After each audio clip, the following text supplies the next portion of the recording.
What's going on, guys? Welcome back to the channel. Today we're reviewing another product from Moman. It is the M5 touchscreen monitor. Let's check it out. Moman reached out and asked if I would like to review their new M5 touchscreen 5-inch monitor, and I said yes, absolutely. I have been rocking the Atomos Shinobi for a very long time, and it is a solid monitor, probably one of my favorites to date. But I do want to see, how does this stack up for something like that when this is coming in quite a bit cheaper? We're gonna see what one has maybe over the other, maybe price, pros, cons, all those things. First, let's unbox it and then we'll go from there. If we open the box, you will see there's a nice carrying case inside that contains everything that is in this. Of course, you're gonna have your paperwork, your warranty card, instructions. You are provided with an SD card to load your custom LUTs that you can install on this monitor. You get an Allen key to tighten the ball head, as well as a nice microfiber cloth. If we move further into the case, you can start to see in the bottom, there is a plethora of different cords provided. There's a full HDMI to HDMI mini and an HDMI to HDMI macro. You also get a power adapter to D-Tap. So if you're rocking this on a cinema setup and you have V-mount batteries, I like that you can plug this straight in the D-Tap and you don't have to add an NPF battery on it, which brings the weight down.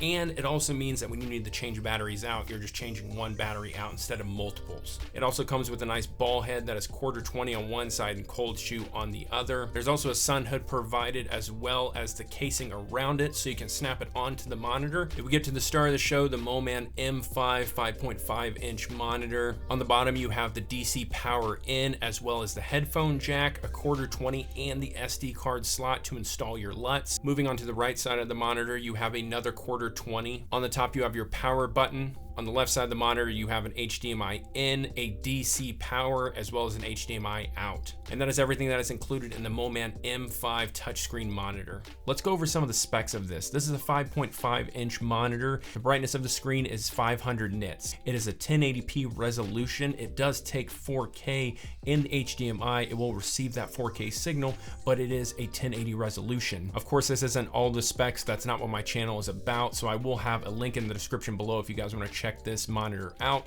You can read up on all the specs, take as much time as you want. Let's talk about some pros and cons of the M5 monitor. Starting with the pros, I like the price point. I think they're coming in very competitively. I like that it is a 5.5-inch monitor. I think that is a great size, especially for someone that's slapping that on top of their A7S III or their Canon EOS R5 or even a Blackmagic Pocket Cinema Camera 4K. I'm not really a big fan of 7-inch monitors. I've used them in the past, and 5.5-inch really seems to be my favorite sweet spot. I like that it comes with a lot of accessories and the carrying case that you can put everything in, including that ball head. I absolutely love touchscreen monitors. If you've been using a monitor that has clickable buttons on the top, and then you go over to a touchscreen monitor, you will never want to go back to the clickable buttons. It's just not as good of a deal. The touchscreen is just, it's very good. Lastly, it has an abundance of things built into this monitor: false color, focus assist, waves, vector scope, all those things. It's really nice, and you can install your own 3D LUTs on top of it. So they really covered everything that can be on it. Now let's go over some cons.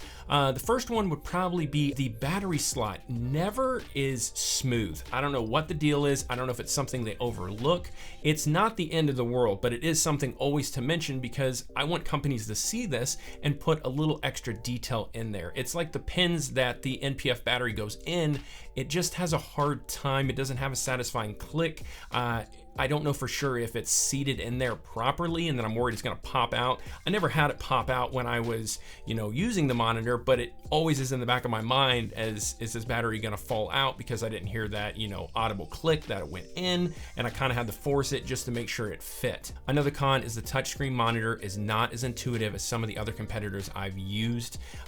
Take the Atomos Shinobi, for instance. The touchscreen is so intuitive. It's all at the bottom. I don't have to go into a menu and then move around some things. I can swipe everything at the bottom. It's right there. They've thought that through a lot. But again, I do remember Atomos having some not so great menus at the beginning. So I would like to see Moman fix this in a new, further generation, or a new monitor, something like that. A menu update to make it a little bit more intuitive would be nice. The last con for me is the brightness. Now, 500 nits is fine. It will work for you, but I'm used to rocking monitors. Again, I hate to keep going back to it, but I feel like they're such close competitors. Is the Atomos Shinobi. It's 1,000 nits, that monitor, so it's really freaking bright. So even if I'm not rocking 1,000 nits all the time, when I'm out in the sun and it's beaming straight down, I don't even need to worry about a sun hood because 1,000 nits will just make it freaking bright.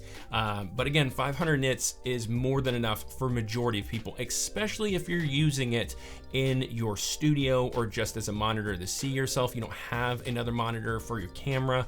This is a really good option. 500 nits is more than enough. Final thoughts on this monitor, comparing it to the Atomos Shinobi, I would go with the Moman M5 if cost is number one. You don't have that extra little bit of cash to just go ahead and jump up to the Atomos. Not a big deal. Some people don't have the cash to go to it. Reason number two, I would go with the M5 over the Shinobi is if you did not need 1,000 nits brightness. And then number three would be as if you didn't need the intuitive, menu system. The menu system, again, I have to say it is really good in the Moman M5, but it is a lot better and more intuitive in the Atomos Shinobi. You as a filmmaker know what your top priorities are. So again, if those three things aren't a huge factor, both of these monitors are solid, and the M5 is really good from Moman. Thank you so much, Moman, for sending this monitor out for me to review. That's it for me today, guys. If you like this video, give me a thumbs up, drop a comment below, let me know what you think of the monitor. Is there some other products you want to see me review? I'd love to hear your opinions and your thoughts in the comments below. Subscribe if you haven't already, and ring the bell so you don't miss any of my new videos. You guys are amazing. I'm the Iron Giant. I'll see you next time. Peace.